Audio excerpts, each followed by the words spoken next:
నమస్తే, welcome to Vishwam TV. నేను మీ journalist Uday. Telangana రాష్ట్రంలో రిటైర్డ్ అయిన ఉద్యోగుల స్థానంలో కొత్త ఉద్యోగాలను భర్తీ చేయాలి. అదేవిధంగా ఇప్పుడున్నటువంటి ఉద్యోగాలకు పీఆర్సీ విషయంలో కావచ్చు, వేతనాల విషయంలో కావచ్చు, ముఖ్యంగా ఆశా వర్కర్ల విషయంలో కావచ్చు, అంగన్వాడీల విషయంలో కావచ్చు, ఇట్లా చాలా రకాల ఉద్యోగాల విషయంలో ప్రభుత్వం నిర్లక్ష్యం వహిస్తూ ఉన్నది. ఎన్జిఓల పేరు మీద ముఖ్యంగా వాళ్ళ సమస్యలు తీర్చకుండా వాళ్ళందరూ కూడా ఫైర్వీల్ కార్లుగా మారిపోతున్నటువంటి పరిస్థితి అంటూ కూడా మనతో పాటు బక్కా జెట్సన్ అని ఉన్నారు మాట్లాడడానికి. వారితో మాట్లాడే మిగతా విషయాలను కూడా తెలుస్తున్నాం. అని ఏంది వాళ్ళ ప్రధానంగా మీరు ఇవ్వబడినటువంటి రిప్రజెంటేషన్ యొక్క ముఖ్య ఉద్దేశం ఏంటి? ఈరోజు ప్రభుత్వ ఉద్యోగం 15 లక్షల మంది ఉంటారు. రిటైర్డ్ అయిన ఉద్యోగులు 21,400 మంది ఉంటారు. ఓకే, ఈరోజు అవుట్ సోర్సింగ్ ఎంప్లాయీస్ 5 లక్షల మంది ఉంటారు. ఈరోజు వీళ్ళందరూ కూడా ప్రభుత్వ నిరుద్యోగులు 40 లక్షల మంది ఉంటారు. నిరుద్యోగులకేమో మేము ఖాళీలు నింపుతాము సంవత్సరం లోపల ప్రియాంక గాంధీ గారు చెప్తారు. 4,000 నిరుద్యోగ భృతి ఇస్తామని చెప్తారు. ఇప్పటిదాకా ఏం పెంచలేదు, అదేం కాలేదు. నంబర్ 1. రెండవది, అవుట్ సోర్సింగ్ ఎంప్లాయీస్ మీకు కార్పొరేషన్ చేస్తామన్నది. ప్రభుత్వ ఉద్యోగులకు 5 DAలు ఇస్తాము, మేము PRC ఇస్తాం ప్రభుత్వంలో రాగానే అంటారు. ఇయాటి వరకు దానిపైన ఊసు లేదు, దాని కదలిక లేదు. NGO, TNGO సంఘాలను, TGO సంఘాలను, ఉపాధ్యాయ సంఘాలను అన్నింటినీ వాళ్ళ కింద పెట్టుకొని కూర్చున్నారు. పోలీస్ సంఘాలు అన్నిటి కూడా వాళ్ళ కింద ఉన్నాయి. ఈరోజు ఆరోగ్య భద్రత వాళ్ళకి లేదు. ఏమన్నా అయితే హాస్పిటల్ పోతే వాళ్ళకు ట్రీట్మెంట్ లేవు ఈరోజు ప్రభుత్వ ఉద్యోగులకు. అర్థమైందా? చాలా అగ్గమ్య గోచరంగా వాళ్ళ పరిస్థితి ఉన్నది. కాబట్టి దాదాపు 8 నెలలు ఇప్పటి 95 మంది రిటైర్డ్ ఎంప్లాయీస్ చచ్చిపోయారు. ఈరోజు 21,000 మంది టీచర్లు లేకుండా, అంటే 25,000 మంది రిటైర్ అయిన దాంట్లో 10,000 మంది టీచర్లు ఉంటారు. అందులో ఆల్రెడీ ఎగ్జిస్టింగ్ వేకెన్సీలు 11,000 టీచర్లు ఖాళీలు ఉన్నారు. అంటే 2 కలిపితే 21,000 మంది లేకుండా రేపు ప్రభుత్వ పాఠశాల నడవబోతున్నాయి. మళ్ళీ ప్రభుత్వ పాఠశాలల మంత్రి ఎవరంటే రేవంత్ రెడ్డి గారే పెట్టుకున్నారు. అంటే ఈరోజు ప్రభుత్వ స్కూళ్లను, కాలేజీలను నీరుగార్చే విధంగా ఈరోజు ప్రభుత్వం వ్యవహరిస్తుంది. కాబట్టి ఈరోజు వీళ్ళందరూ కూడా రేపు ఏకతాటిపైన ఎప్పటికెల్లో చూస్తుంది. దాదాపు 8 నెలలకెళ్ళి నిర్విరామమైన ఉద్యమం జరుగుతూ ఉంది. ముఖ్యమంత్రి రేవంత్ రెడ్డి గారు నన్ను ఘోషణ రూపాయి వెళ్ళదన్నారు. వెళ్ళదన్నోడు ఈరోజు నీవు ఏది సుందరి మరణ పోటీలు పెడతావు, నిశ్చితం తెచ్చి ఫుట్బాల్ ఆడతావు, ఈరోజు గ్లోబల్ సమిట్లు అంటావు, ఫ్యూచర్ సిటీలు అంటావు, RRR రోడ్డు అంటావు, రేడియల్ రోడ్లు అంటావు, బంజారాయిల్స్లో ఫ్లైఓవర్లు అంటావు, చెట్లు కొట్టేస్తా అంటావు. ఈరోజు అభివృద్ధి పేరు మీద చేస్తున్నటువంటి దోపిడీ. ఈరోజు దానిపైన ఇక వేరే మార్గం లేదు. అన్ని చేసినాం. చలో అసెంబ్లీ చేసినాం, చలో రాజ్భవన్ చేసినాం, చలో సెక్రటరీ సచివాలయం చేసినాం, అన్ని రకాల ఉద్యమాలు చేసినాం. ఏ ఉద్యమాన్ని కూడా ఒంగుతలేదు మొండి ప్రభుత్వం, బండిపోతు ప్రభుత్వం, దగులుబాజీ ప్రభుత్వం, ఈ దండుపాలెం ప్రభుత్వం. కాబట్టి ఈరోజు చివరి అస్త్రంగా పెండవన్ ఒకటే శరణ్యం.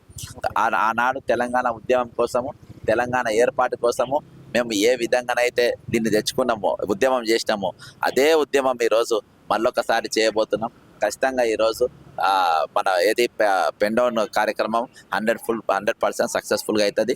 ఈరోజు నిరుద్యోగులకి వెళ్ళి మొదలుపెట్టి ఉద్యోగుల వరకు, ఉద్యోగులకి వెళ్ళి మొదలుపెట్టి రిటైర్డ్ ఉద్యోగుల వరకు, రిటైర్డ్ ఉద్యోగులకి వెళ్ళి మొదలుపెట్టి అవుట్ సోర్సింగ్ ఉద్యోగుల వరకు, అవుట్ సోర్సింగ్కి వెళ్ళి మొదలుపెట్టి ఆశా వర్కర్ల వరకు, కాంట్రాక్ట్ ఎంప్లాయీస్ వరకు ప్రతి ఒక్కరు కూడా ఈసారి పాల్గొంటారు.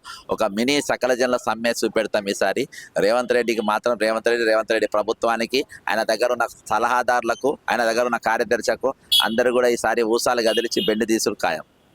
వాళ్ళ ప్రభుత్వం కూడా, అంటే ప్రభుత్వం కావచ్చు, ముఖ్యంగా రేవంత్ రెడ్డి కావచ్చు, మీ పట్ల ఆలోచిస్తున్నది ఏంటంటే, బక్కా జెట్సన్ గిట్నే 1-2 సార్లు మాట్లాడతాడు, పోతాడు, ఆయనతో ఏమవుతుంది, పెండౌన్ అంటాడు, గట్టినే పోతుంది. గతంలో కూడా చాలా సమస్యల మీద మాట్లాడిండు, ఇక మళ్ళీ ఆగుతాడు, ఏమవుతుంది ఆయనతో అంటున్నారు. వాళ్ళకి ఏం సమాధానం చెప్తారు? మొన్న రేవంత్ రెడ్డి గేతులు ఒక లాతు కొడితే ఊసాలు గదిలి తప్పిద్దాం అనుకున్నోనికి జైలుకు పంపాల్సి వచ్చింది. అర్థమైందా? అట్లా నీకు చలో అసెంబ్లీ అప్పుడు ఏమవుతుంది అనుకుంటే, వాళ్ళు ఇంటెలిజెన్స్ వాళ్ళు కూడా కిందికి మీదికి అయిపోయి దాదాపు 2,000కు పైగా ఆ రోజు అక్కడ వచ్చినటువంటి పరిస్థితి. కాబట్టి ఏమవుతుంది అనుకుంటే, గతంలో ఏమవుతుంది అని కేసీఆర్ కూడా అనుకున్నాడు. అనుకొని ఈరోజు ఫామ్ హౌస్లో అనుకున్నాడు. మరి నువ్వైతే ఆయనతో కూడా కనబడవరా పిల్లగా, అట్లాగే నువ్వు అనుకుంటే. అర్థమైందా? కాబట్టి అంత ఈజీగా ఏమి అనుకోరు. ఈరోజు వాళ్ళు కూడా డిపార్ట్మెంట్లు కానీ ప్రభుత్వం కానీ ఏకంగా ఒక నిక్నేమే పెట్టుకొని ఈరోజు వాళ్ళు పనిచేస్తూ ఉంటారు, రెబల్ అని. ఈరోజు నీకు అట్లా ఇట్లా అయ్యే వ్యవహారం కాదు. నేను ఈరోజు సచివాలయం రేవంత్ రెడ్డికి బేతుకు దూరంలో కూర్చొని ఈరోజు రేవంత్ రెడ్డి నాకు సవాల్ ఇస్తున్నాను. ఇక్కడ సందులలో కూర్చొని కాదు, నేను పెండవను నీ లోపల ఉన్న ఉద్యోగులతో చేపిస్తానని చెప్పి ఈడ కూర్చొని నేను ముఖ్యమంత్రి సవాల్ ఇస్తున్నా. అంటే నాకెంత నమ్మకం, ఎంత విశ్వాసం ఉంటేనే అది చేయగలగాలి. కానీ మరి మీ పక్కన వాళ్ళ ఏ ఉద్యోగ సంఘం లేదు, ఏ ఆశా వర్కర్ లేరు, ఏ అంగన్వాడీలు లేరు, మాకు ఈ సమస్య ఉంది బక్కా జెట్సన్ అన్న నువ్వు మాట్లాడని చెప్పేసి ఎవరు మీ పక్కన నిలబడతలేరు. సో మరి మీరు ఎట్లా రేపు ఒంటరిగా పోరాటం చేయబోతా ఉన్నారు ఫైనల్గా? అంటే ప్రతిదానికి సచివాలయం కాడికి వచ్చి ప్రెస్ మీట్ పెట్టి ఇవన్నీ కాదు. ఇక్కడ నేను నోటీస్ ఇవన్నీకి వచ్చిన, అది వచ్చినప్పుడు ప్రతి వాళ్ళు నిలబడ్డారు. చెల్లో గవర్నర్కు నిలబడ్డారు, చెల్లె అసెంబ్లీకి నిలబడ్డారు. వేలాది మందితో అరెస్ట్ అయిన పరిస్థితి, వేలాది మనకు కల్పించిన పరిస్థితి. నాకు జనం ఎక్కడ అవసరమో అక్కడ వాళ్ళ దింపు తప్ప అవసరం లేని ప్రతికాడ నేనేం దింపా. ఎక్కడ అవసరమో ఎక్కడ ఎట్లా చేయాలనో అట్లా నేను దింపుతా. అర్థమైందా? నేను ఒక్కరిని ఉద్యమం చేస్తే ఒక తీరుగు ఉంటుంది, ఒక 10 మందిని కలుపుకుంటే ఒక తీరుగు ఉంటుంది, 1000 మందిని కలుపుకుంటే ఒక తీరుగు ఉంటుంది. అది ఏ తీరుగా ఉంటుంది అనేది ఇవాళ సకల జనుల కంటే ఈరోజు ముఖ్యమంత్రి రేవంత్ రెడ్డికి చాలా బాగా తెలుసు. చూస్తున్నాం కదా, దాదాపుగా నేను రేవంత్ రెడ్డికి కూతవేటు దూరంలోనే ఉండి మాట్లాడుతూ ఉన్నాను. నాతో ఏమవుతుంది అని అంటే గతంలో తెలుసు ఏమవుతుంది అని అనుకున్నారు ఎక్కడున్నారు. కాబట్టి ఇప్పటికైనా జాగ్రత్తగా ఉద్యోగుల విషయంలో కావచ్చు, నిరుద్యోగుల విషయంలో కావచ్చు, ఖాళీలను భర్తీ చేసే అంశంలో కావచ్చు జాగ్రత్తగా ఉండాలి. లేదంటే కనుక రేపు 12వ తారీఖు నుంచి పెన్ డౌన్ కార్యక్రమాన్ని పెద్ద ఎత్తున నిర్వహించబోతా ఉన్నాము. అదొక మరొక తెలంగాణ సకల జనుల సమ్మెలాగా ఉండబోతా ఉన్నది.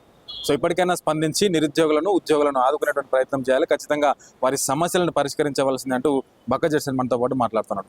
మరిన్ని విషయాలతో మీ ముందుకు వస్తూనే ఉంటాను. చూస్తూనే ఉండండి విశ్వం టీవీ.